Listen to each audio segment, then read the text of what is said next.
My name is Matt, and I'm the teacher. Volleyball skills, general adaptations, and gameplay. Picture of bell volleyball, bell wristlet, tactile maps, tactile volleyball skills diagrams, artist's figurine. Before engaging in specified instruction, instructors should take the time to pre-teach skills, environmental layout, and equipment. Instructors should give students the opportunity to explore all materials that will be used in the teaching. Instructors should take the time to walk through the entire court layout with the student using both a tactile map and actively exploring the court.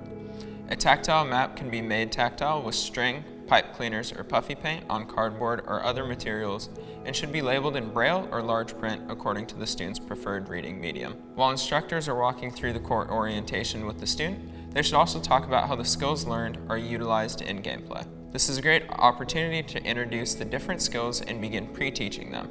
As applicable, use the artist's figurine and tactile diagrams to facilitate the understanding. Now that we have explored teaching all of the volleyball skills in depth separately in our volleyball skills videos, we are going to talk about bringing all of the skills together in gameplay. We want to make sure that all the equipment used is accessible for the students using it.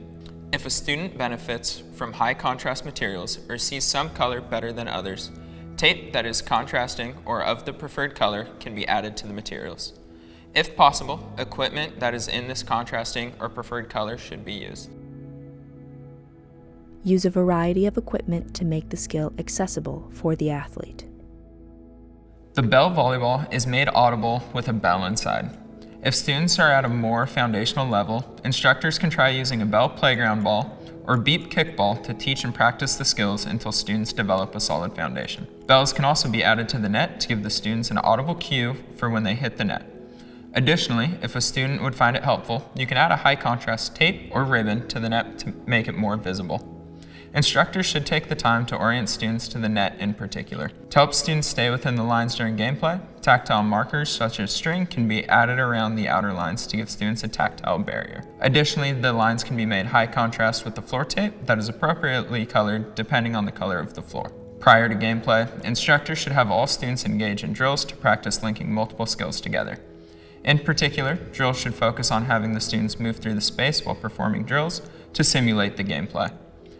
To help students orient to the gameplay, having a peer or instructor audio describe that gameplay while the student is waiting to play helps them develop a conceptual understanding of the game. The peer or instructor should use the tactile map with the student so the student can follow along. During that gameplay, instructors should offer verbal cues as needed to help the student get involved. And so, that was an overview of volleyball gameplay. With good communication and accessible equipment, volleyball can be accessible for all students. For more, visit the Sports Adaptations page at www.nwaba.org. Thank you for watching. Slide of NWABA logo.